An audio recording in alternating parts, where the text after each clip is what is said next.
Okay mga kalingap, isa na muling mapagpalang umaga, tanghali, gabi po sa inyo lahat. Sana po ang lahat ay nasa mabuting kalagayan at ligtas po sa anumang kapahamakan. Sana po kayo dako ng mundo naroroon. Ako pumuli ang inyong lingkod, Maestro 21 TV, at sa ating video ngayong araw na ito mga kalingap, tayo muli po ay magbibigay ng ating reaksyon tungkol po sa kwento ng buhay po ng isa po sa mga na-scout po ni Pastor J. Morelo Vlogs, ang ambassador po ng Lopez, Quezon. Okay?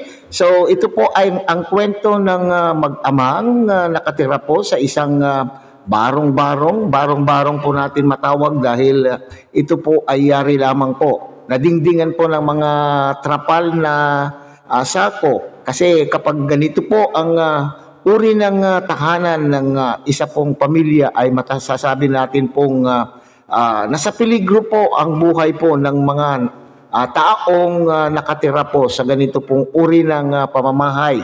Kasi maaaring magdulot po ito ng magkaroon po ng maraming anong tawag dyan, lamok, at makaano po sila ng dengue dahil ang paligid po ay mapuno, at bukod pa po riyan ay peligro po pag mayroon pong malakas. Pag mayroon pong dadaan na malakas na bagyo po sa ating bansa. So yan po yung ating paksa ng ating video ngayong araw na ito mga kalingap. Pero bago po yan, tayo muna po ay magbibigay po guys sa ama at founder po ng Kalingap, Kuya Bal Santos Matubang. At tangkilikin po natin Ate Edna Vlog, Kalingap Rob, Kalingap Dan. At muli, kung bago lang po kayong silip sa ating munting channel, sana po ay inyo rin pong tangkilikin. At sa pamamagitan po ng pag-like, share, and subscribe, at tuloy pindutin na rin po ang notification bell.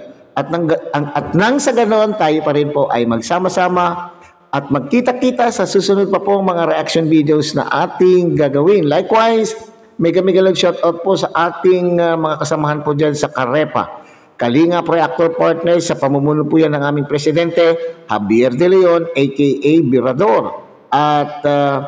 At tangkilikin din po natin mga kalingap ang mga kasamahan po natin, mga kalingap partners, lalong-lalo na po itong mga charity vloggers na nariyan po sa iba't ibang kalingap landing pads sa ating bansa. Gaya na po ng ating may-ari po ng video sa ating reaction ngayong gabi ay si Pastor J. Morelo Vlog, ang ambassador po ng Kalingap landing pad diyan po sa may Lopez, Quezon. Okay? So, at ganoon din po sa inyong mga Kalingap subscribers, Kalingap solid supporters, and generous sponsors. Mega love shout out po sa inyong lahat. At siyempre, ang ating mga kapatid po dyan sa Team Siomay ng Kalahi Community at ng buong Kalahi Community. Okay? So, sabay-sabay natin tunghayan mga Kalingap ang kwento po ng buhay po ng ang pamilya na nakatira po sa tagpi-tagpi na trapal na sako. At dito po tayo magbabase po ng ating reaction. Okay, so tunghayan natin mga kalingap. Ay, naku po. Ito mga kalingap yung bahay. Alright, so nakita po ninyo mga kalingap ay kung anong itsura po ng bahay po ng pamilya na nakatira po dito. So hindi mo aakalain mga kalingap na mayroon pong nakatira sa ganito pong itsura po ng kubo-kubo or anong tawag po dyan ng isang bahay. Okay? May tuturing pa bang bahay po ito mga kalingap? So sa makikita po natin sa itsura po ng bahay ay mababanaag po natin, malalaman po natin kung anong kahirapan po ng kung anong uri ng pamumuhay mayroon po ang mga taong nakatira po dito mga kalingap. Yung hirap po na kanila pong nararanasan kung ganito po ang uri ng kanila pong pamamahay.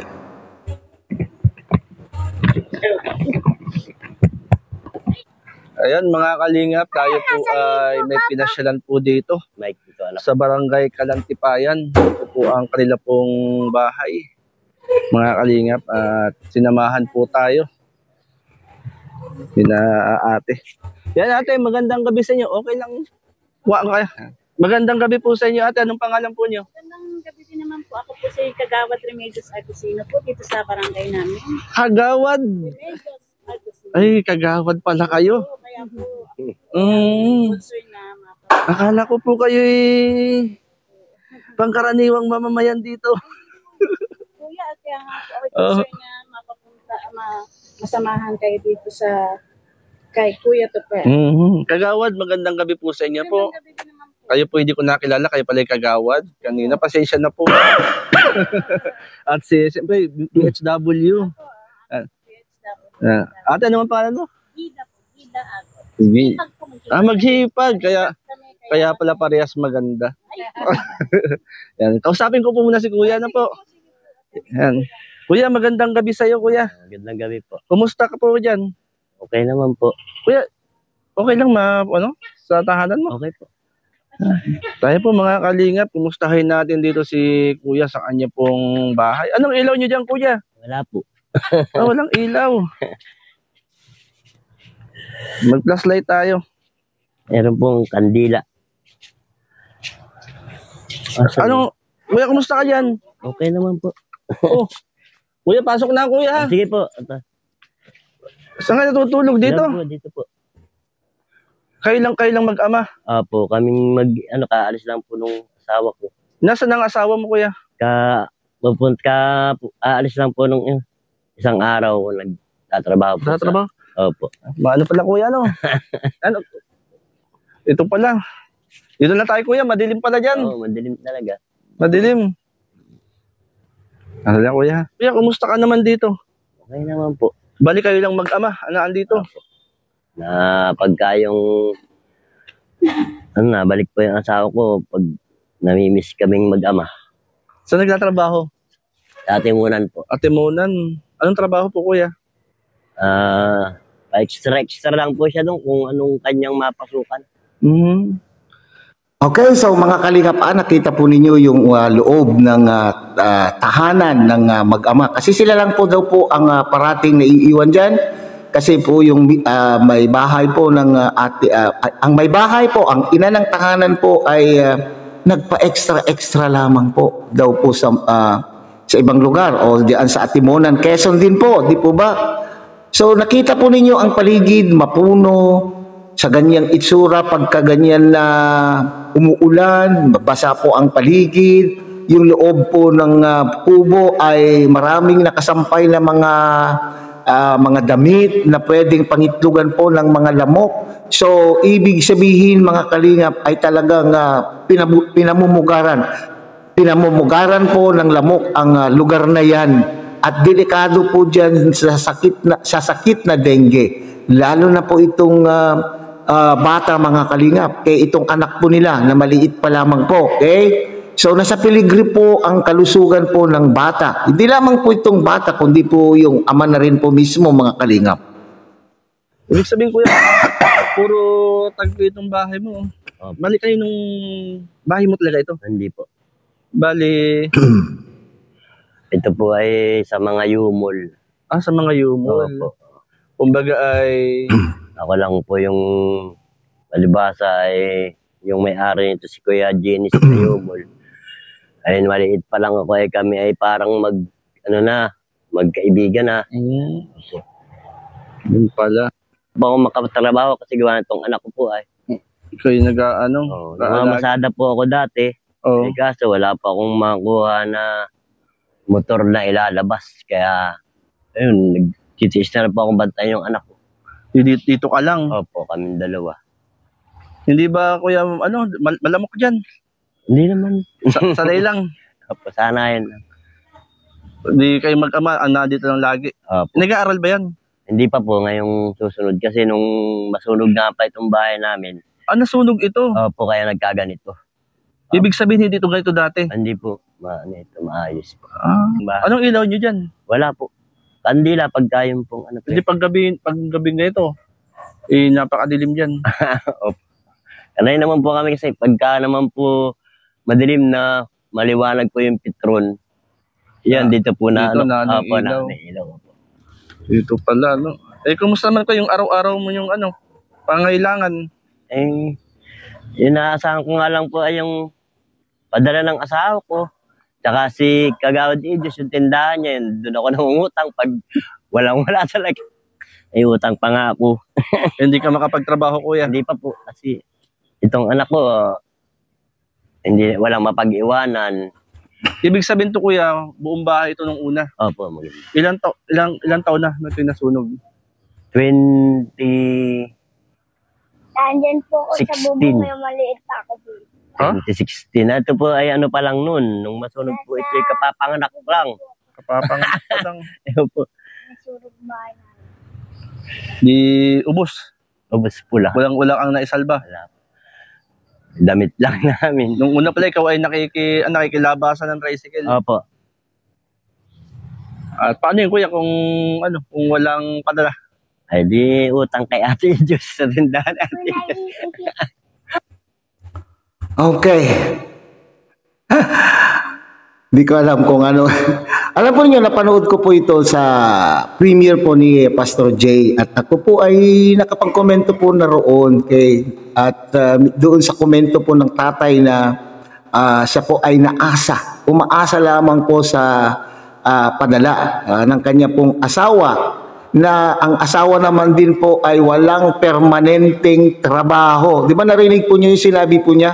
Ano pong trabaho po ng inyong pong may bahay? Sabi po niya ay extra kung ano po ang mapasukan. Ibig sabihin, maaaring ito po ay sa bahay, maaaring ito ay nagtitindera, kung mayroong kukuha po sa kanya. So walang katiyakan po mga kalingap. Walang katiyakan po ang ikabubuhay ng pamilyang ito. At taliwas po sa kulturang Pilipino yung sinasabi, yung sitwasyon po ng pamilyang ito, sapagkat sa kulturang Pilipino ay alam po natin na ang ama supposedly ang naghahanap buhay, ang nagpro-provide, siya ang nagbabanat ng buto upang mayroon pong maipapakain sa kanyang mga anak at ang sa kanyang pamilya. Okay, dito taliwas po, baliktad po ang sitwasyon. Yung babae po ang naghahanap buhay, nagsasakripisyo, umaalis. Okay, sabihin po natin na hindi siniswerte ang tatay na ito, mga kalingap. Kasi ang sabi lang po niya, ang alam lang niya pong trabaho ay yung mag-drive. Okay? Nakikipasada o nakikilabas po ng tricycle at ipinapasada at binaboundaryan po yung tricycle. Okay? So, dito nag-iisip ako, mga kalingap, napaisip ako, papaano na lamang po kung walang tricycle? So, mahalaga po dito, mga kalingap, na ang padre di pamilya ay kinakailangan may alam o maraming alam na trabaho. Ito ba?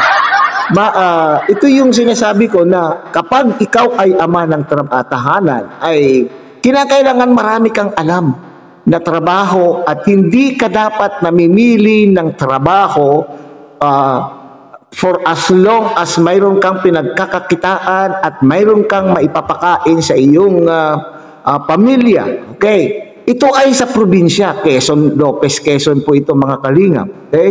Kung ito ay probinsya, wala na bang ibang pagkakakitaan po dyan? Wala bang ibang makikitang trabaho maliban lang po sa paglalabas po ng tricycle?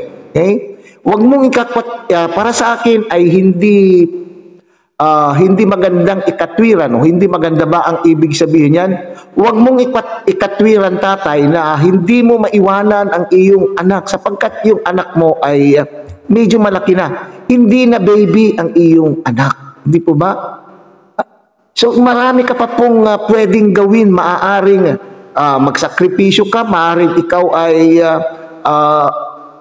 ikaw ay magkargador sa inyong palengke dyan, or maglinis, pumasok na taga-linis sa barangay o kaya diyan po sa municipal hall po ninyo o kung ano pa man. So marami pa po sigurong iba pang trabaho na pwede pang gawin ng isang ama para mayroon po siyang ibibigay sa kanyang anak. Kinakailangan lang po ay madiskarte po ang padre di pamilya. Kinakailangan po tayong madiskarte. Pero nakitaan ko itong si tatay na para bagang sabihin natin ay maano sa diskarte. Hindi madiskarte si tatay po dito. Mahina sa diskarte po. Pasensya na po mga kalingap pero itong nakikita ko. Una, bakit ko po sinasabi na kulang sa diskarte po si tatay? Sa tagal po na nasunog po yung kanila pong bahay, 2016 pa po, nasunog po yung bahay. Noong panahon ba na yun ay hindi man lang tumulong ang kanila pong pamunuan ng barangay. Kung walang kakayanan po ng pamunuan ng barangay na tulungan po ang kagaya po ni tatay na nasunugan ng bahay, maaring yung kapitan ng kanila pong barangay ang siyang hahanap ng paraan sa kanila pong munisipyo upang matulungan po yung mga ganitong kabarangay po ng isang kapitan, hindi po ba? So 2016 hanggang ngayon ay ganyan pa rin po yung kanya pong bahay. At sa tingin ko po yung paggawa po o sa tingin ko doon sa paglagay-lagay po ng mga trapal-trapal po ng kanya pong bahay ay para bagang hindi gawa.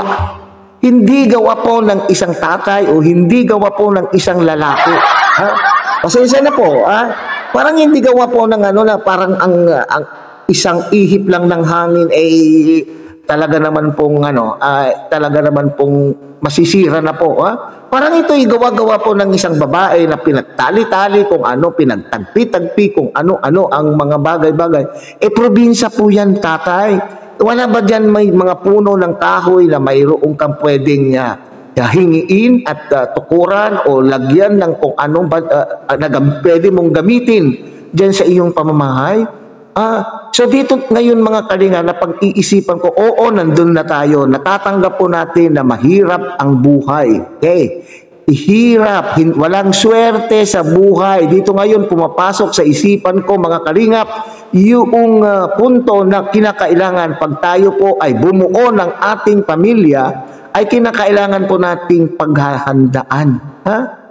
Pinaghahandaan po natin yan. Kaya nga po ang ating mga magulang noon siguro ay hinihikayat ang kanyang mga anak na makapagtapos upang sa ganon, sasabihin po ng magulang, mag-aral kayong mabuti upang sa ganon ay magiging mabuti ang inyo pong kalalagyan pag kayo po ay bumuo ng inyo pong pamilya. Okay, so nandyan na po yan. Hindi na natin po masisisi po ang tatay ng padre di pamilya dito mga kalingap. Ang gangan nga lamang kasi bakit ay iwan basta yung pang nanay na hindi naman permanente, paano nga lamang po yung buhay po ng inyo pong magiging yung inyong anak pagdating ng panahon? Paano po ninyo? Nako, tama po yung sinasabi po ni Pastor J dito mga kalingap. Paano kung walang tricycle, wala siyang mailalabas? So habang buhay, kaya nga naikomento ko dyan sa premier yan noon na sinabi ko ay, ang ganda naman po ang buhay ni tatay. Pensyonado siya ng kanya pong asawa. So tayong mga padre di pamilya ang dapat gumawa ng diskarte, gumawa ng pamamaraan. For as long as marangal na trabaho, hindi na dapat po tayo mamili kung anong trabaho. Basta marangal at tayo po ay kikita para sa ating pamilya. At mahalaga po dito mga kalingap ay tayo po ay maraming alam na trabaho. Hindi lamang po yung pagmumotor, pag-tricycle. Dapat mayroon pa tayong alam na trabaho. Pero si tatay nakikita ko po, pati paggawa po yata ng simpleng kubo ay hindi marunong. Okay, hindi marunong mag-karpintero po yata. Itong si tatay. Imagine 2016. Okay? 2016 pa po nasunog yung kanila pong bahay. Hanggang ngayon ay ganyan pa rin. Okay? So, sabi ko nga kanina mga kalingap, hindi na natin po sisisihin po si tatay. Nandyan na po yung kahirapan. Ang mahalaga po dito ngayon ay kung sino po sa inyong mga kalingap viewers natin ang maaantig po ng puso, iisipin po natin dito yung bata po ang pinaka-priority po natin dito mga kalingap ay yung kalagayan po ng anak po nila. Okay? Mahirap po na nandyan at doon sa dulo po ng video po ni Pastor Jay, sinabi po na minsan daw po ay pinasok din po sila ng ahas, pinasok din po sila ng cobra. Ha? Pinasok din po sila ng cobra. Kaya nakita po naman yung kasi parang mapuno, ay medyo basa-basa ang paligid at yung loob ng tahanan madilim at maraming nakasampay. Sabi ko nga, pwedeng pagpugaran po ng lamok na magdudulot ng dengue at hindi katakataka na sila po ay pasukin din po ng ahas kasi wala naman po silang pinto. Oh? Wala naman po silang, walang saraduhan ang kanila pong pintuan. Yun po. So, pinakikiusapan po kayo ng inyong pong lingkod at ng ni Pastor J. Morelo Vlog na siyang may scout sa pamilyang ito kung sino po ang naantig ng kanila pong mga puso ay sana ay matulungan po ang pamilyang ito at nang sa ganon ay hindi sila malalagay po sa peligro. Siguro ang unang-unang itulong po dito ay yung sila po ay mayroong pagkakakitaan. Yan po. Kasi kinakailangan mayroon pong pagkakakitaan. Hindi pwedeng walang pagkakakitaan. Okay? So muli, pinakikiusapan kayo ng inyong lingkod na sana po ay tulungan po natin kung mayroon po tayong kakayanan na tumulong. Okay? So hanggang dito na lamang po tayo mga kalingap. Muli, tangkilikin po natin Kuya Bal Santos Matubang, Ate Edna Vlog, Kalingap Rob, Kalingap Dan. At mulit-muli ay pinakikiusapan po kayo ng inyong pong lingkod na sana po ay tangkilikin din po ninyo ang munting channel na ito at sa pamamagitan po ng inyong pagbibigay ng like, share, and subscribe at tuloy pindutin na rin po ang notification bell at nang sa ganon tayo pa rin po ay magkita-kita, magsama-sama sa susunod pa pong mga reaction videos na ating gagawin. At huwag din kakaligtaan, suportahan Pastor J. Morelo Vlogs ng ambassador po ng Lopez Quezon. Muli, isang mapagpalang umaga, tanghali, gabi po sa inyo lahat. Mabuhay po kayo at God bless everyone.